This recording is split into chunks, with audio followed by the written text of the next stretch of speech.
Praise the lord. ప్రియమైన సహోదరులందరికీ mirror of Christ తరపు నుంచి శుభాలు. ప్రియమైనటువంటి వాళ్ళారా, మీరంతా బాగున్నారని, అలాగే ప్రతిరోజు డైలీ వాగ్దానం ద్వారా ఆదరించబడుతూ ఉన్నారని విశ్వసిస్తూ ఉన్నామండి. విన్న వాక్యాలను తప్పకుండా షేర్ చేయండి. అలాగే దైవిక పరిచర్య బహుభారం కలిగి ఉన్నదండి. పరిచర్యలో ముందుకు కొనసాగుతూ ఉన్నాం. మీ సహకారము ఎంతో అవసరమైనది. సహకరించండి. మరి మీకోసం మేము బాధ్యతగా దేవుని సన్నిధిలో ప్రార్థిస్తూ ఉన్నాం. దేవుడు తప్పకుండా గొప్ప కార్యాలను మీ కుటుంబాలలో, మీ జీవితాలలో జరిగించును. ఈరోజు దేవుడు మనతో మాట్లాడుతూ ఉన్న ఆ బలమైన వాగ్దానాన్ని ధ్యానం చేద్దాం. రూతు గ్రంథము 2వ అధ్యాయము 12వ వచనము. యెహోవా నీవు చేసిన దానికి ప్రతిఫలం ఇచ్చును. దేవుని నామానికి మహిమ, ఘనత, ప్రభావములు చెల్లిస్తూ ఉన్నాను. ప్రియ సహోదరి, సహోదరుడా, నీవు ఈ సంవత్సరము ఆది నుంచి అంతం వరకు, ఈరోజు వరకు నీవు ఏమి దేవుని సన్నిధిలో విత్తావో, ఏ పనుల యందు నువ్వు ఆసక్తి కలిగి ముందుకు వెళ్ళావో దానిని బట్టి యెహోవా నీకు ప్రతిఫలము ఇచ్చే దేవుడిగా ఉన్నానని మాట్లాడుతున్నారు. ప్రియమైనటువంటి వాళ్ళారా, ఒకవేళ ఈ సంవత్సరము నీవు సరైన, యథార్థమైన, నీతియుక్తమైన భక్తి చేయక పడిపోయిన స్థితిలో ఉంటే దాని ప్రతిఫలాన్ని నువ్వు తప్పక అనుభవిస్తావని గుర్తుపెట్టుకో. కాబట్టి ప్రియ సహోదరి, సహోదరుడా, ఈ సంవత్సరంలో అయినా ఒక మంచి నిర్ణయం తీసుకో. నూతనమైన భక్తి జీవితాన్ని అనుసరించడానికి నీతియుక్తంగా, యథార్థంగా, దైవిక చిత్తంలో ప్రతి విషయంలో దేవునికి లోబడి కృతజ్ఞత కలిగి ఉండి నిరీక్షణతో, విశ్వాసములో ముందుకు కొనసాగడానికి, యెహోవా సన్నిధిలో యథార్థతను విత్తడానికి ఒక మంచి నిర్ణయం తీసుకో. మిత్రమా, ఎంతోమంది ఈ రోజును చూడలేక నశించి గతించిపోయారు. మనమైతే ఆయన ఉచితమైన కృపారెక్కల చాటున భద్రపరచబడి ఈరోజు సజీవుల లెక్కలో ఉన్నాం.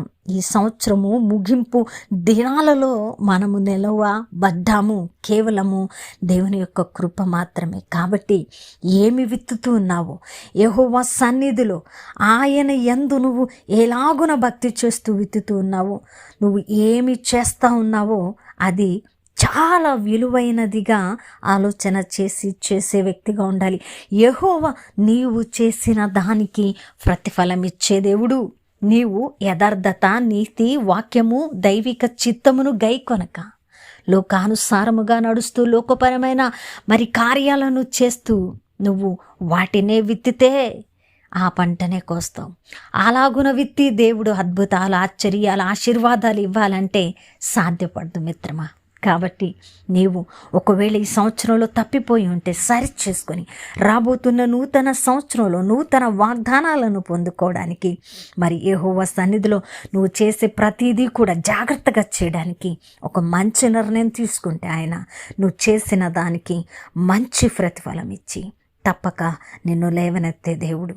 కాబట్టి ఈ వాగ్దానమును మనము స్వతంత్రించుకోవాలనే ఆశతో మనము విత్తేది జాగ్రత్తగా, మనం విత్తేది యథార్థంగా, మనం విత్తేది దేవునిది ఇష్టానుసారమైనదిగా ఉండేటట్లుగా మనము మన భక్తిని కొనసాగిద్దాం. అప్పుడు ఖచ్చితంగా ఆశీర్వాదం అనే పంట, సంతోషం అనే పంట, సమాధానం అనే పంట నువ్వు కోసి తీరతావు. దేవుని నామానికి మహిమ కలుగును గాక. వినవాక్యము ఫలింపు కొరకు ప్రార్థన. పరిశుద్ధుడా, ప్రేమ కలిగిన తండ్రి, మీ బంగారు పాదాలకు వందనాలు. అద్భుతమైన వాక్కు ద్వారా మాతో మాట్లాడినందుకు మీకు మహిమ చెల్లిస్తూ ఉన్నానయ్యా.